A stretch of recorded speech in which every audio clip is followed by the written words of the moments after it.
Olá, eu sou a Maílza, bem-vindo a mais um podcast Mais Saúde.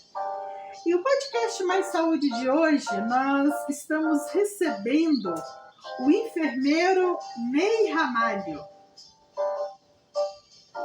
Olá, seja bem-vindo, Ney, tudo bom? Obrigado pelo convite, Maílza. Sim, o Ney ele é enfermeiro em nefrologia, Nefrologia. Né?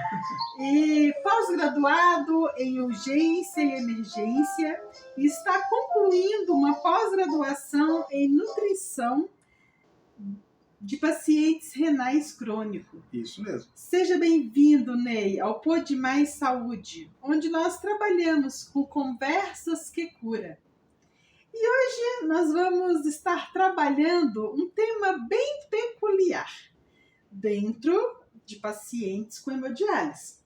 Né? Vamos aproveitar o conhecimento aqui do nosso convidado e vamos estar abordando, Ney, um tema, a sexualidade no paciente dialítico. Uau, você não quer um tema mais fácil? Esse tema é muito polêmico, hein?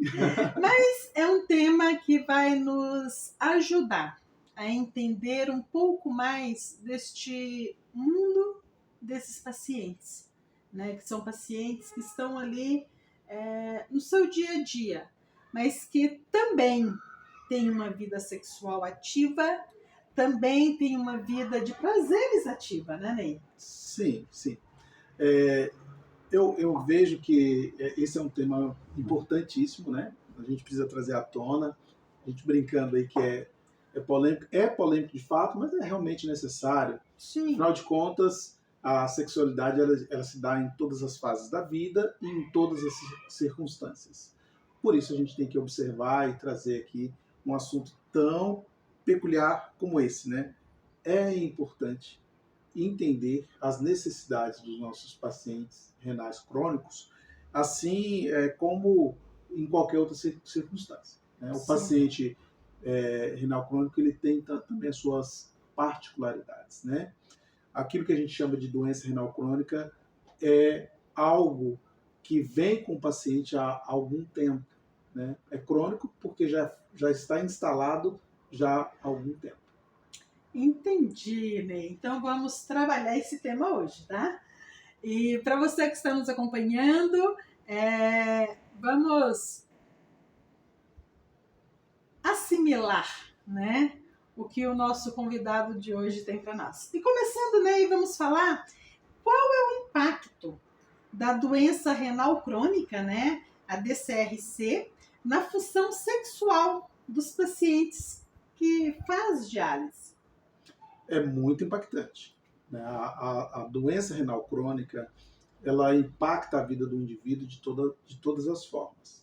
Né? Não só na parte sexual, mas em toda a sua rotina. Né? Lembrando que imagine uma pessoa ativa que trabalha 12 horas por dia, 6 horas por dia, tem uma rotina de ir ao trabalho e voltar para casa todos os dias. Agora, essa rotina será interrompida e ele precisa criar uma nova rotina de 3 ou 4 vezes por semana está indo à sessão de hemodiálise, de 3 ou 4 horas por dia, 2 horas, seja o tempo que for.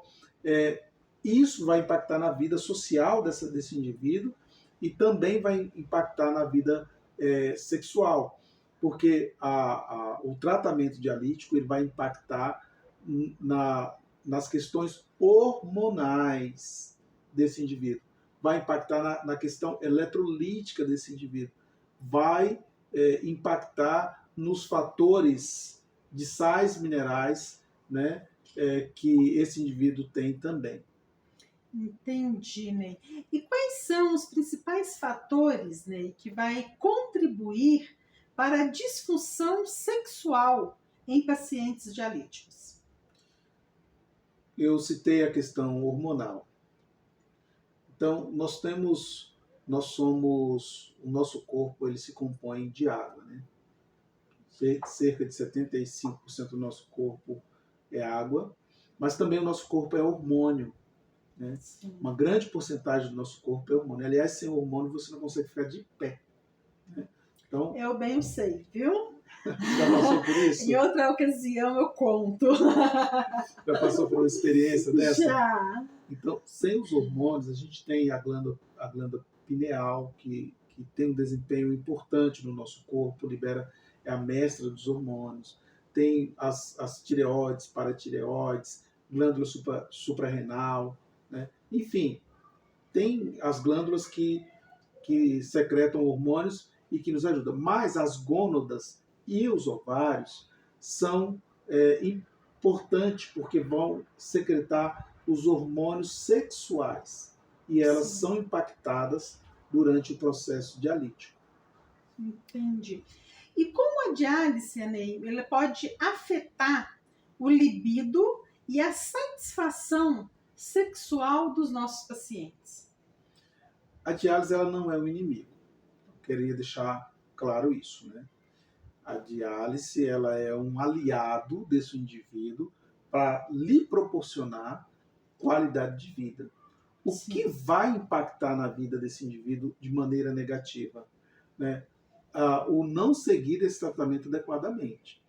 Está prescrito para ele estar frequente durante as sessões de hemodiálise 3, 4 vezes por semana. 4 vezes por semana ele vai 3, ele vai ter problema.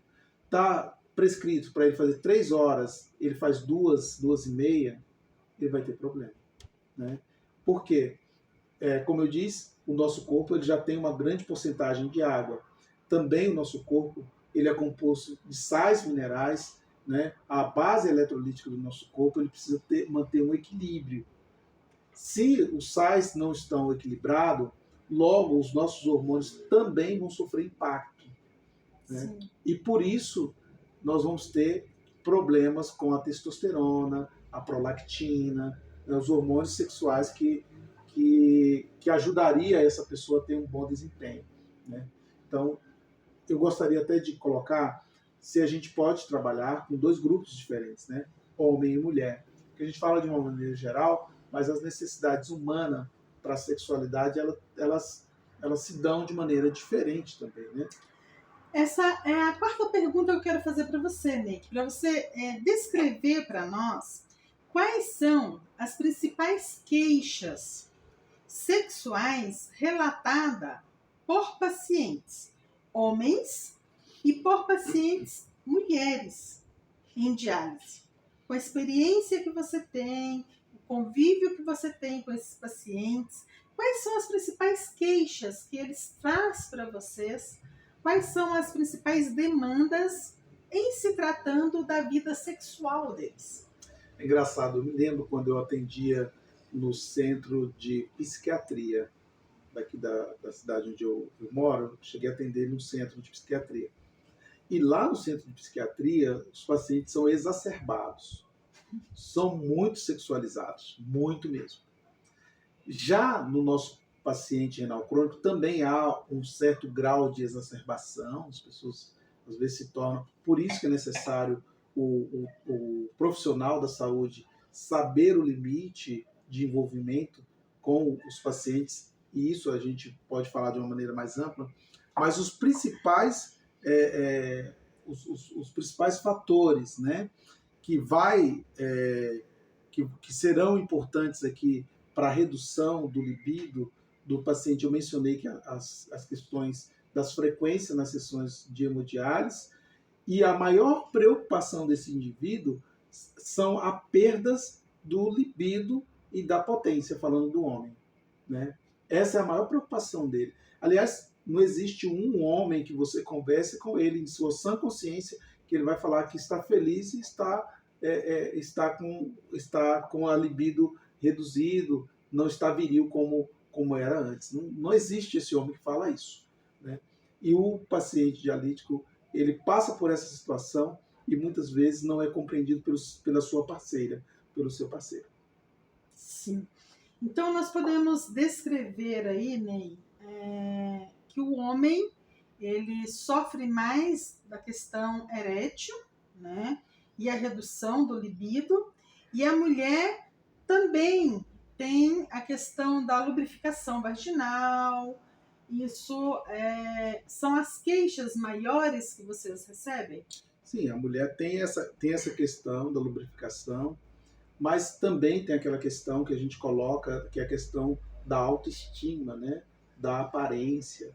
Às vezes ela tem medo ali que na hora do relacionamento, da intimidade, rompe ali uma fístula, o catéter vem atrapalhar, se relacionar de alguma forma. Tudo isso são os inibidores, né, para que essa pessoa tenha uma vida sexual adequada. E, Ney, dentro desse contexto que nós estamos mencionando, falando, como os profissionais de saúde podem estar abordando a sexualidade com pacientes dialíticos de uma forma eficaz? Porque, além do tratamento em si, o paciente carrega esses traumas, esses medos. E como é a abordagem dos profissionais de saúde para com esses pacientes? Olha, cada profissional adota uma postura mediante o desenvolvimento do seu trabalho no dia a dia. Mas eu tenho buscado conhecer um pouquinho sobre a psicologia humanista. Desde que uma amiga me trouxe, me apresentou essa abordagem, eu tenho procurado viver isso, né? Tenho procurado a desenvolver esse trabalho. Mas, se você me permite, eu quero exemplificar contando uma história de um dos nossos pacientes que eu atendi em algum momento aí, né? Sim. Vou chamar de Senhor X para não ter... Não temos problemas, não ter problema. Esse Senhor X é uma pessoa muito enérgica. Pessoa muito enérgica. Aquela pessoa mais tradicional, o ogrão, sabe assim, o Shrek, Sim. né? Aquela pessoa bem mais ogro, mas ele começou a trazer uma demanda que acabava sendo difícil para a equipe de saúde lidar com ele. Ele era de um nível tão forte assim que, por exemplo, ele ouvia a propaganda política de um determinado candidato e ele ficava bravo e xingava. E a gente tinha, ao lado dele, tinha uma paciente que era irmã da congregação e a outra que era da Universal. E Ele ele xingava palavrão e falava, ele lá no meio, né, gritando e brigando. E as senhorinhas lá, né, toda... E ele xingava palavrão e falava. Então, eu comecei a observar o comportamento dele e me aproximei dele por esse viés político dele, né? Sim. Como eu gosto muito de moto, ando bastante, ele também. E aí, esses dois pontos fez com que eu abrisse um caminho e ali eu comecei a falar com ele dessas coisas superficiais, até que em dado momento ele trouxe para mim essa demanda, né, de que ele estava tendo problema com a esposa, porque a esposa estava cobrando dele, né, a frequência, e ele não tinha mais a mesma constância, não tinha mais a mesma virilidade que tinha anteriormente. Então, esse foi um ponto interessante, olhar para essa pessoa com um olhar mais humanista. E falo isso que tem que ser aplicado de uma maneira sincera. Você tem que ser. Você não tem que aplicar ali no momento, só naquele momento. Você tem que ser humanista. Porque se você não for humanista, vai chegar em determinado momento, você vai falar assim, vou aplicar a técnica humanista aqui, não vai funcionar. Não vai dar certo. E as pessoas sabem quando você não é sincero naquilo que você fala. Né? Percebem.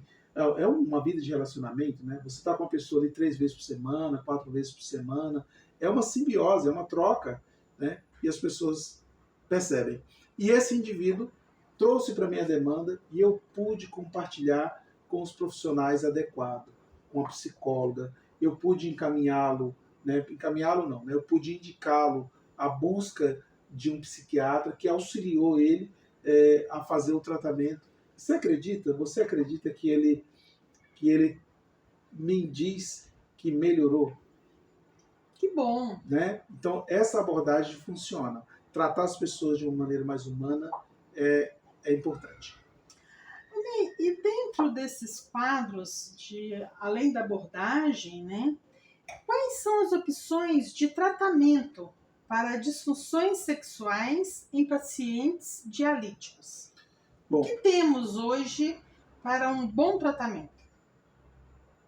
para o paciente dialítico, como eu disse para você, você não está pensando nesse momento, mas os seus rins estão funcionando plenamente. Tudo em perfeita harmonia. Estão sendo filtrados, né, as suas bases eletrolíticas estão funcionando tudo certinho ali, está sendo filtrado todas as impurezas do seu corpo através da sua função renal. Por isso, os seus hormônios sexuais funcionam bem, porque não tem nenhum impeditivo. Já esse indivíduo, ele necessita que o seu sangue seja filtrado através do de filtração. Né? Ele precisa de um capilar que faça a função renal dele como se fosse o próprio rins.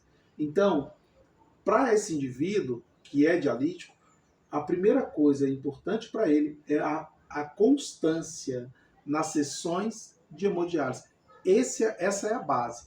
Constante. Levar a sério o tratamento dele.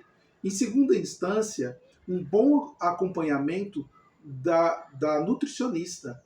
Né? Uma boa alimentação ajuda bastante. Descanso, repouso, né? Tem uma série de coisas. Mas para um indivíduo que não é dialítico e sofre com esse mesmo problema, ele vai se preocupar com a suplementação. Além do repouso, descanso, ele se preocupa também com a suplementação de maneira responsável e consciente. Né?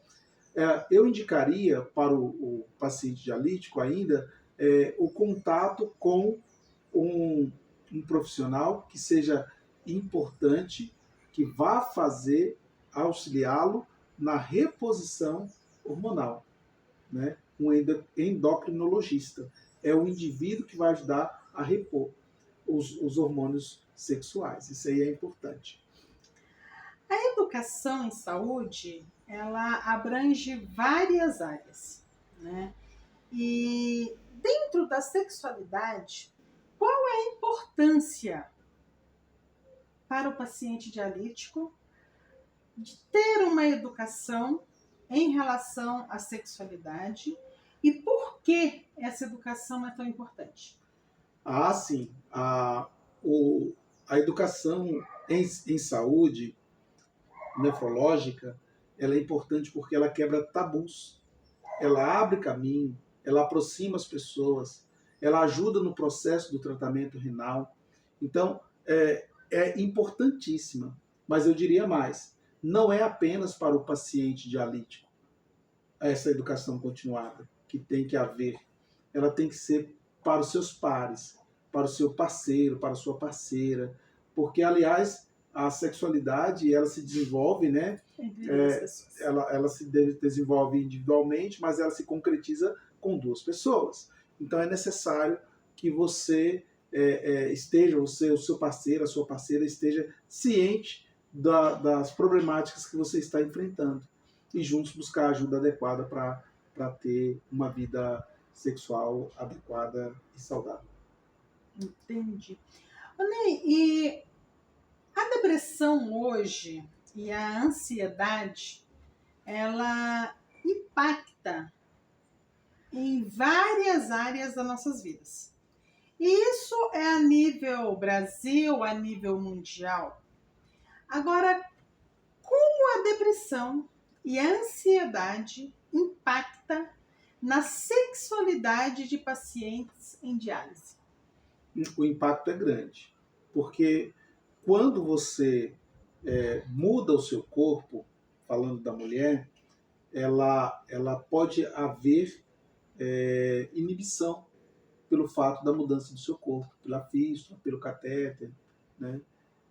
Ela pode se recusar a estar com alguém por causa desses pontos, né? No caso do homem, o medo de falhar na hora H, né? Pode acontecer essa questão aí também. Então, isso traz para as pessoas a depressão. E a depressão, por muito tempo, a depressão foi vista como um problema espiritual por muitas pessoas. Por muito tempo, a depressão foi tratada como problemas de piti, né? Você lembra? Antigamente usava muito essa palavra nos hospitais, né? Ah, o paciente chegou com piti, tá? Mas isso é pejorativo. A depressão ela é uma doença hormonal. Assim como a perda do libido pode ser, a depressão também pode ser um problema hormonal e precisa ser tratado. Precisa do acompanhamento psicológico, precisa de reposição de hormônios para que essa pessoa volte a viver. E quais são os desafios, Ney, para manter uma vida sexual saudável para pacientes dialíticos? O grande e maior desafio é o reconhecimento da necessidade do apoio, né? Enquanto essa pessoa se esconde e não conversa com o profissional adequado, nesse caso o psiquiatra, o psicólogo, né? Enquanto isso não é trazido à tona, não tem um resultado positivo. Ele precisa reconhecer que há necessidade de uma ajuda, de uma busca por socorro, né? Então, esse é o maior desafio, falar sobre o assunto. Entendi. Então agora eu quero que você fale para os seus colegas profissionais. Há alguma recomendação que você poderia deixar para nós específica para melhorar essa comunicação sobre a sexualidade entre o paciente dialítico e os profissionais de saúde? Você que tem anos de experiência, o que você recomendaria, o que você falaria para os seus colegas profissionais e até mesmo para os pacientes dialíticos, né? Como uma recomendação, como uma orientação para lidar com essa situação dentro da sexualidade e cuidando deste paciente. Então vou colocar 3 grupos, vou colocar mais um grupo aí. Você trouxe 2, eu vou colocar um terceiro grupo. E desse terceiro eu vou falar primeiro. O primeiro grupo é para você que não sofre de nenhum tipo de problema de saúde. Você é a pessoa mais importante para esse podcast. Eu te explico. Por quê? Se você não tem nenhum tipo de problema de saúde, você não é renal crônico, você está levando a sua vida bem tranquilamente, a primeira coisa é mantenha-se, conserve a sua saúde, procura viver com qualidade de vida, procura aproveitar o que há de melhor, né? Para que você tenha uma vida e um desempenho sexual de boa qualidade, você precisa cuidar da sua saúde. Senão, em dado momento, você vai precisar de cuidados específicos. E aí sim a gente abre a página para o paciente renal crônico. Você não está sozinho nessa jornada, né? A equipe de saúde ela está para te ajudar. Porque, afinal de contas, você passa 3 dias por semana, 4 dias por semana, 3 horas, 4 horas por dia na máquina de hemodiálise junto a esse profissional. Muitas vezes você não tem tempo de falar isso com alguém de casa. Procura conversar com o profissional certo. Eu sei que nem todo mundo tenha esse feeling, né? Porque, afinal de contas, nem todo mundo sabe lidar com essa demanda, mas procura levar essa demanda e buscar a ajuda adequada para que você tenha uma vida saudável. E diante dos tabus, né, só levantando essa questão aí, quando se trata da sexualidade, e é por isso que eu quis trazer esse tema hoje para o nosso podcast, porque quando se trata da sexualidade, as pessoas criam-se muito tabus, né? E para esse paciente renal crônico, eu acho que esse é um tabu também, até para abordar com o profissional da saúde, até para abordar com a equipe multidisciplinar. É um tabu até para ele mesmo. Porque você imagina, como, por exemplo, o senhor X, que eu usei como exemplo aqui, era uma pessoa extremamente ativa, praticava exercício físico, trabalhava como segurança, tinha uma vida ativa extremamente lá no modo rádio, né, digamos assim. E agora esse indivíduo se vê numa situação que a própria esposa está cobrando dele algo que ele não tem controle. Então é difícil para si próprio, né? Até para você admitir que você precisa de ajuda é difícil. Então por isso que ele precisa ter essa visão, né, de que tem a necessidade de buscar ajuda nesse momento. O, o, o outro grupo é o grupo de profissionais. Sim. E para esse grupo, eu volto na abordagem humanista. Eu não tenho o que colocar para essa pessoa senão isso, né? Quando você se coloca no lugar do outro, você passa a olhar com outra visão. Você passa a olhar de dentro para fora, entender que aquela situação, aquela circunstância que aquele indivíduo está sofrendo, está vivendo, pode ter muito mais do que simplesmente a questão nefrológica. Pode ter muito mais do que apenas essa questão nefrológica. Ali pode ter muito mais demandas. É por isso que, ao você identificar que há uma demanda como essa, há necessidade de você buscar a ajuda correta para ofertar para o seu paciente. Trabalhar de uma visão mais holística, mais humana e ser profissional, né? Porque muitas vezes a gente cria um campo de amizade, mas dá liberdade, mas não dá o profissionalismo. Então a gente precisa dar em primeira mão o profissionalismo e a gente precisa levar para essas pessoas aquilo que tem de melhor, né? Para que ele tenha uma vida saudável e consiga viver plenamente. Estamos finalizando, Ney. Acredito que foi muito proveitoso para você, que para mim foi, viu, Ney? Aprendi muito nesse bate-papo aqui. Eu também. E hoje estivemos aqui com o enfermeiro, nefrologista, pós-graduado em urgência e emergência, e está terminando a graduação em nutrição de pacientes renais crônicos. Quero agradecer imensamente e as suas palavras finais para o nosso público, para as pessoas que compartilham conosco, né? Estão vivendo, que tem alguém na família ou que é dialítico. Então, quais seriam as suas palavras para eles? Primeiro ponto, quero te agradecer. Uma oportunidade como essa é ímpar, né? Estar aqui ao lado de alguém que tem tamanha responsabilidade de levar e colocar a informação correta nas mãos das pessoas. Te agradeço, mas muito obrigado. Mas eu queria colocar aqui não só para o paciente renal crônico, mas eu queria colocar de uma forma geral que sirva para outros também, né? Independente do que estejam vivendo. Eu queria deixar o seguinte: a oportunidade, ela é uma só. E ela é uma só em todas as fases da sua vida. Em todos os momentos da sua vida você vai ter uma oportunidade. Este ano você tem uma nova oportunidade. Esse ano de 2026 você tem uma nova oportunidade. Essa página virou. Mas não é este ano que tem que ser novo. Você que tem que ser uma pessoa nova.